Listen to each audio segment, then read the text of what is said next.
जब वो क्रॉलिंग करती हैं तो चीजें या तो उन्हें नजर नहीं आती हैं। तो मतलब मुझे ये पूछना है कि वो क्या आईसाइट प्रॉब्लम है? अच्छा, उनको नजर आई मीन वो चीजों से टकरा जाती हैं? जी, टकरा जाती हैं, उन्हें चीजें नजर बहुत चलते चलते एकदम से ना रुक जाती हैं या फिर हाथ मारती हैं, फिर जब चलती हैं तो वो टकरा भी जाती हैं चीजों से। अच्छा, तो इस हवाले से मुझे पूछना है। और एक और सवाल, हमारी नेबर हैं, ठीक है, उनका बेटा 17 साल का है। अच्छा, लेकिन वो फिजिकली जो है वो स्ट्रांग नहीं है, यानी कि वो बढ़ नहीं रहा है। तो और उनका वो इलाज करवाया है लेकिन उनका हो नहीं सका ट्रीटमेंट। अब वो रूहानी इलाज करा रही हैं लेकिन कोई खास फायदा नहीं हो रहा है। तो क्या ये माजूरी ही है या फिर कोई और प्रॉब्लम है इसमें? सही। अच्छा, 17 साल के हैं वो? 17। ठीक है, चलिए ठीक है जी, हम दोनों चीज़ों के सवाल का जवाब देते हैं आपको। चलिए ठीक है, थैंक यू जी, अल्लाह हाफिज। अच्छा, अभी आपने मुझे इनकी क्रॉलिंग पर बात करी, अल्लाह ना करे कि इनके साथ ये प्रॉब्लम हो कि आपने कहा क्रॉलिंग डाउन सिंड्रोम भी कुछ होता है? हाँ, अक्सर यानी ये 11 साल का बच्चा, नहीं 11 महीने की, लेकिन वो एकदम से वो समझे, तो मैं उसको थोड़ा सा क्लियर करना चाह रही हूँ। आ जाती है, हाँ, उसमें मेरा दिमाग आ गया तो अच्छा, तो ये चीज़, ये 11 साल में फिर क्या प्रॉब्लम आती है? यानी कि दिमाग छोटा है, वो बिल्डअप नहीं हो पा रहा है। अच्छा। तो वो क्रॉलिंग कर रहा है या वो छोटे बच्चों जैसी हरकतें कर रहा है। ठीक है, ठीक है, इतना बड़ा नहीं हो पा रहा है जैसे बड़े बच्चे, जैसे वो 17 साल वाले जी। अच्छा, पहले आप उनका बता दीजिए, वो जो हार्ट, जो पहले गौहर का पढ़ाई करते वक्त उन्होंने कहा, उनके 2 बच्चे थे। थर्ड बेबीज का उन्होंने पूछा था कि जो प्रेगनेंसी हो रही है उसमें फ्रैटन होती है इनकी मदर जो है, बिल्कुल। तो वो बहुत देखिए ना अहम है ये। और हमें अब मैंने पूछा था उनसे कि उन्होंने बताया था कि उनकी फैमिली में भी ऐसे हैं ये। और तीसरी बात ये थी कि फर्स्ट कज़न है ये जी। ये सारी बातें इस बात की तरफ इशारा करती हैं कि इनके बच्चे स्पेशल बच्चे की तरफ जा रहे हैं ये। अच्छा। या इनका एक चेकअप जो है बासानी होता है और वो डिक्लेयर कर देता है कि स्पेशल बच्चे हैं तो या नहीं। ऐसे लोग क्या करें? हाँ, स्पेशल बच्चे का जैसे मैंने बताया था माइल्ड मॉडरेट टू सीवियर होते हैं, तो ये बच्चे माइल्ड कंडीशन में आ रहे हैं, इसलिए कि डिटेक्शन की देर से हो रही है। तो ये तो अब जेनेटिक है, इसका तो हम कुछ नहीं कर सकते, ठीक है, इसलिए जेनेटिक की पोजीशन वो तो आ रहे हैं। अब ये हो सकता है कि इसको फ्रॉम द फर्स्ट डे से ही आप इसकी साइकोलॉजिकली और डेवलपमेंटली आप इनकी ग्रोथ कर सकते हैं, उनको लुक आफ्टर कर सकते हैं। फीडिंग के प्रॉब्लम उनके सॉल्व करें आप, उनके साइकोलॉजी, जैसे बच्चा बड़ा हो तो साइकोलॉजिकली उसको डील करें। किसी तरह कोई मेंटल डिसेबिलिटी उनमें डेवलप हो रही है तो हम उसको डील करें। तो इस तरह से नहीं, लेकिन जिनके इस तरह के बच्चे पैदा हो रहे हैं, फिर वो लोग क्या करें? तो अवॉइड करें फिर बच्चे, आई मीन उनको पता है कि उनकी फैमिली में अब ये चीज आ रही है, फर्स्ट कजन को अवॉइड करना चाहिए। फर्स्ट कजन मैरिजेस जो हैं इसको अवॉइड करना चाहिए। अगर फैमिली में ऐसी प्रॉब्लम्स हैं तो, अच्छा, अगर हिस्ट्री ऐसी आ रही है तो सही, तो इसको फिर अवॉइड करना चाहिए। आप कुछ कहना चाह रही हैं? मैं ये कहना चाह रही थी, एक तो कजन मैरिजेस को बिल्कुल स्टॉप कर दें फैमिली में, ठीक है। और दूसरा ये कि जिनके बच्चे इस तरह के आ रहे हैं तो वो अपने बच्चों के गैप्स ज्यादा करें, ऊपर तले बच्चे पैदा ना करें, ठीक है। और मदर और फादर दोनों अपनी जनरल हेल्थ जो है उसका चेकअप करवाएं, सही। तो उससे काफी प्रमोशन मिलती है इन चीजों को। और कम बच्चे पैदा करें और गैप्स ज्यादा करें, ठीक है। ये नहीं कि 1 साल का बच्चा 2 साल का है, दूसरा पैदा कर लिया, तीसरा कर लिया, ऐसा। और जब ये चीज डायग्नोज हो रही है, जब ये बात पता लग रही है कि जी हाँ फैमिली में ये प्रॉब्लम है और बच्चे इस तरह के हो रहे हैं, तो फिर अच्छा है कि या तो फिर आप उन्हीं 2 बच्चों को सही से डील कर लें, ना कि आप अपनी फैमिली बढ़ा रहे हैं सिर्फ इस उम्मीद पे कि नहीं अब नेक्स्ट बेबी जो होगा वो बिल्कुल सही है। मैं इसमें ऐड कर दूं, देखिए कोई हार्ड एंड फास्ट नहीं है, ठीक है। हमने वॉलंटरली कह दिया ये, अब वॉलंटरली हमने ये कह दी बात कि हम कजन की शादियां नहीं करें, ऐसा नहीं है। फैमिली बैकग्राउंड है, हमारे मेरी अपनी फैमिली में फर्स्ट कजन की शादियां हुई हैं। हम नॉर्मली होती हैं, पहले जमाने में होती ही थी, जहाँ पे स्टार्ट लेकिन हो गया हमें ये चाहिए, हमें चाहिए कि करते वक्त एक थोड़ा सा बैकग्राउंड करना चाहिए। यहाँ तक कि मेडिकल का जैसा बताया ये बहुत ही इम्पोर्टेंट है। बल्कि एक मैं इसमें ऐड कर दूँ बात, हमारे टॉपिक से हटके, हमारे यहाँ इनफर्टिलिटी आजकल बहुत डेवलप होती है और इसी तरह जेनेटिक हमारे यहाँ बहुत डेवलप होती है। तो हमें चाहिए कि ऐसी जब हम शादियों के वक्त है, एट ए टाइम मैरिज जो है, दोनों का चेकअप होना चाहिए, मेडिकल चेकअप होना चाहिए, यानी वाइफ का भी हो और शौहर का भी हो। हम बहुत सी चीज़ों से बच जाएंगे, बहुत सी मुश्किलात से बच जाएंगे। ये तो हम हर स्टेज पे कहते हैं कि पहले चेकअप हो जाना चाहिए, लेकिन कोई अवेयरनेस की बात ना, लोग कैसे इस चीज को बर्दाश्त करें। से बात कर रहे हैं अवेयरनेस के ऊपर बात करें। कॉलर और हैं, उनको भी देख लेते हैं कौन है। अस्सलाम वालेकुम। वालेकुम सलाम जी, सुबह बखैर। कौन बात कर रहे हैं? कैसर बात कर रहा हूँ रावलपिंडी से। कैसर बात करें रावलपिंडी से। जी, रावलपिंडी का मौसम कैसा है कैसर? आज बहुत सर्दी है, बादल आए हैं। अच्छा, सर्दी और बादल भी आए हुए? जी जी। क्या मजेदार बात लग रही है, पूरे पाकिस्तान का मौसम बहुत अच्छा जा रहा है। अच्छा, क्या कहेंगे कैसर? मैं एक्चुअली डॉक्टर साहब से बात कह रहा था। जी जरूर, आप बात करें, लेकिन थोड़ा सा ऊंचा बोलिएगा, आवाज बहुत आप लोगों की स्लो आ रही है। जी जी बात करिए। हेलो जी हाँ, आप लाउड भी बोले थोड़ा, हमें समझ आएगा। जी, अस्सलाम वालेकुम डॉक्टर साहब। जी जी वालेकुम सलाम। डॉक्टर साहब, एक्चुअली मेरा बेटा है, अभी 4 माह का है वो जी, और उसका वेट जो है बहुत कम है, मतलब 4 माह का होने के बावजूद वो 4 kg का है, और 4 माह से वो मुसलसल बीमार रहता है, मतलब कभी डायरिया हो जाता है उसको, कभी वॉमिटिंग हो जाती है। उस जो मिल्क है वो भी हमने 2-3 दफा चेंज करवाया, तो उसका जो शुगर लेवल है वो इंक्रीज हो जाता है, मतलब उसको हम जो मिल्क दे रहे हैं वो लैक्टोज फ्री दे रहे हैं, येलो लैक्टोज के साथ। आपकी आवाज बहुत हल्की आ रही है, प्लीज थोड़ा सा लाउड बोलिए। मैं आपके बात को समझ रहा हूँ, मैं आपको क्वेश्चन रिप्लाई करता हूँ। ठीक है जी, थैंक यू सो मच। की आवाज़ बहुत स्लो आ रही है, अगर आप फिर से कॉल कर सकते हैं तो जरूर करें।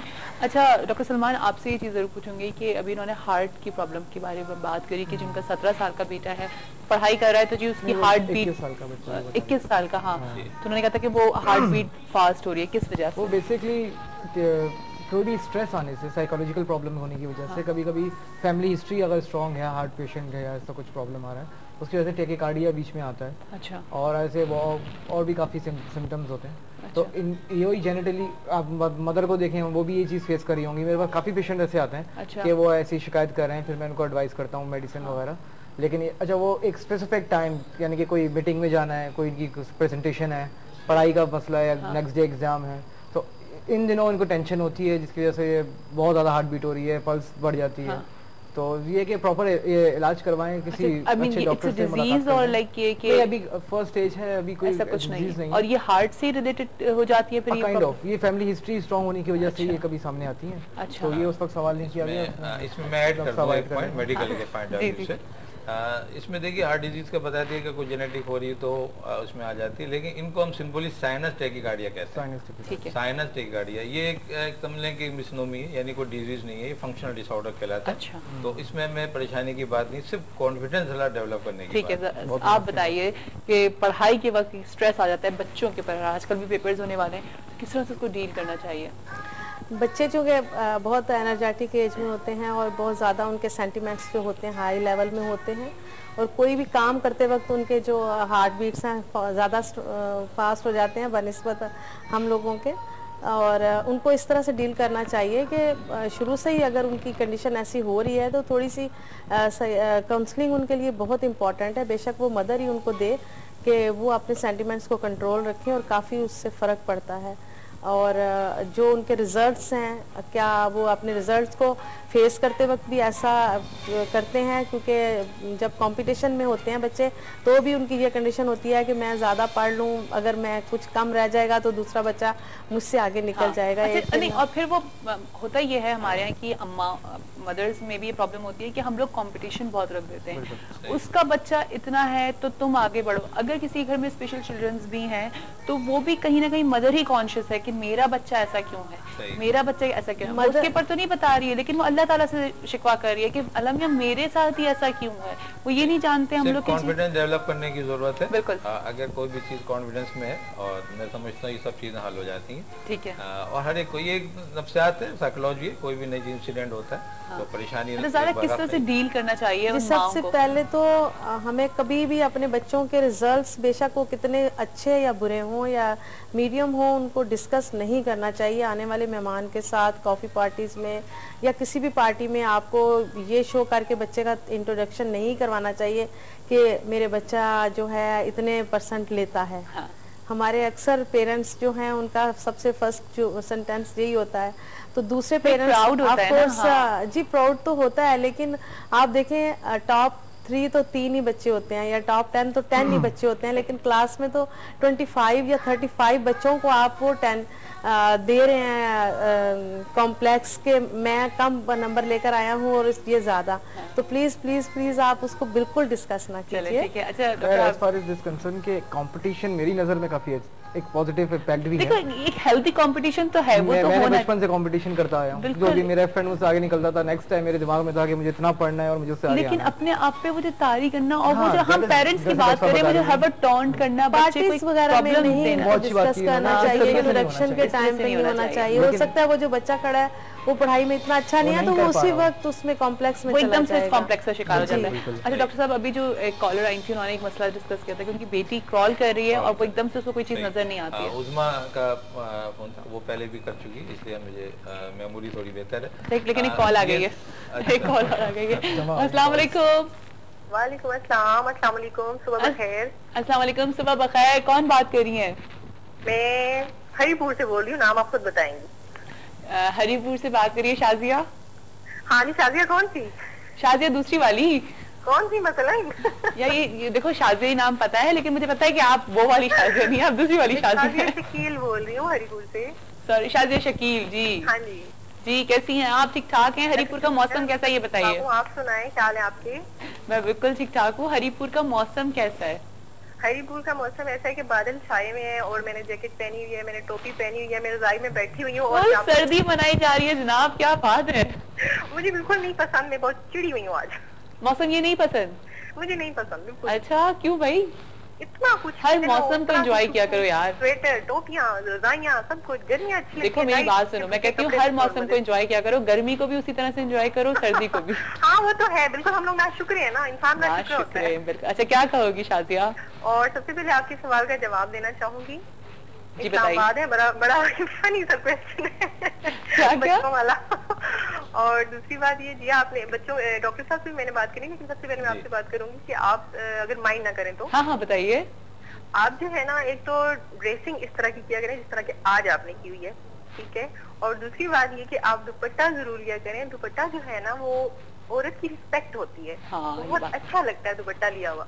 सही। अगर आपको बुरा ना लगे तो प्लीज। नहीं, मुझे नहीं बुरा लगा यार, बिल्कुल भी नहीं बुरा लगा। बोलो। जो है ना बहुत अच्छा लगता है, हमारी रिवायत है, हमारी सकाफत है। दूसरा, औरत का हुस्न है दुपट्टा जो है, ठीक है। और ड्रेसिंग इस तरह की किया करें, बहुत बहुत अच्छी लगती है। अच्छा चले, ठीक है, थैंक यू। आपने बैलेंस कर दिया, दोनों बातें करके मुझे बैलेंस कर। डॉक्टर साहब जी जी, मैंने आपसे ये पूछना है कि मेरे बच्चे जो है ना जिद्दी हैं बहुत। जिया को पता है कि मैं पहले भी इससे मुबशिर आलम साहब से भी उनके लिए पूछा था। जिद्दी बहुत हैं और बच्चे रोते बहुत हैं, बात बात पे रोते हैं। मतलब मैं बहुत तंग आ चुकी हूँ, बहुत समझाती भी हूँ, सब कुछ करती हूँ, हर बात में एक तो हाइपर हो जाते हैं, दूसरा रोते हैं, बस इतने आंसुओं के साथ रोते हैं ना। और तंग बहुत करते हैं, जिद बहुत लगाते हैं हर बात में। अच्छा ठीक है। आप मुझे इसके बारे में अगर अमूमन किस बात पे रोते हैं ये तो बताइए। अगर मुझे बता दें कि बच्चों को कैसे डील करूँ मैं। नहीं, तो अमूमन किस बात पे रोते हैं? कोई इस तरह की कोई हर बात में रो आप कुछ पूछना चाह रही हैं? रो जाते हैं बस। मैं ये पूछना चाह रही हूँ कि बच्चे रोते क्यों हैं और जिद किन किन बातों पे करते हैं, लेकिन कितना गैप है आपस में बहन भाई। खाना मैं लगा रही हूँ, बैठे आप, मैं खाना लगाती हूँ। जल्दी करें ना, देर क्यों कर रही है, जल्दी करें, भूख लगी है। ये तो बच्चों का मूड है ना, अब इसको भी आप लोग डिजीज में ले आएंगे। कोई इंटरेस्ट की कोई चीज हो रही है तब भी ऐसे ही रोते हैं वो। हाँ, कहीं बाहर भी जाती हूँ ना, तब भी हर बात पे जिद लगा लेंगे और रोएंगे। सबसे बड़ी बात, रोते बहुत हैं, बात छोटी छोटी बात पे रो जाते हैं और ऐसा रोते हैं कि मतलब मेरा ज़ारा आपसे ये पूछिए शाजिया कि उनमें गैप कितना है बच्चों में? बच्चों बड़ा माशाल्लाह 11वें साल में है और छोटा माशाल्लाह 7वें साल में है। तो 2 ही बच्चे हैं ना? 2 ही बच्चे हैं। वो फिर भी आपको इतनी प्रॉब्लम हो रही है। चले ठीक है, करते हैं जी। आप यकीन करो, फिर मैंने मुबशिर आलम साहब से भी पूछा था ना, बहुत जिद्दी हैं, बहुत रोते हैं। मुझे समझ नहीं आती मैं कैसे हैंडल करूं इनको। इनको हम 2-3 चीजों में डिवाइड करेंगे। चले ठीक है, सही है। मेडिकली मैं बताऊंगा और साइकोलॉजिकली। पहले साइकोलॉजिकल पता कर लेते हैं, फिर मेडिकल पता कर लेते हैं जी। ये कि जब इनके बच्चे जैसे 7 ईयर और 11 का बता रहे हैं तो 4 ईयर का डिफरेंस है। 4 ईयर्स का बिल्कुल मुनासिब डिफरेंस है। जब आपका बेबी 2nd पैदा हुआ तो पहला जो बेबी था, क्या वो पहले भी इसी तरह रोता था? और अगर नहीं, या फिर ग्रेजुअली उसने ये हैबिट यूज़ की, तो जब उनका बेबी पैदा हुआ होगा तो चूंकि वो 4 साल का बेबी था तो वो रो के अटेंटिव करता होगा अपनी मदर को, तो उससे हैबिट हो जाती है बच्चों को कि रोना है तो ही मदर ने मेरे कहना मानना है। हर वक्त हम उनको यही देते हैं कि जब बच्चा ज़्यादा तेज़ रोएगा जल्दी जल्दी से हम उनका काम कर देते हैं। तो ये नादानिस्तगी में हम करते हैं, सोचा समझा नहीं होता ये प्लान। तो मदर कहती है नहीं ऐसा तो मैं नहीं करती, लेकिन हमें ये सोचना चाहिए कि जब वो तेज़ रोता है तो जल्दी पैनिक में आके हम भी उसकी जिद जल्दी पूरी कर देते हैं। अब वो तेज़ रोए या स्लो रोए, आप उनको बिठा दें और बोलें कि इतना, अब चूंकि वो 11 साल का है तो उसे टाइम देखना आता है, आप उसके आगे घड़ी रखते हैं और कहें कि देखो 10 मिनट में मम्मी डिनर तैयार करेगी, 10 मिनट के बाद आपने मम्मी को कॉल करना है। और जब तक आप ये गेम खेलें तो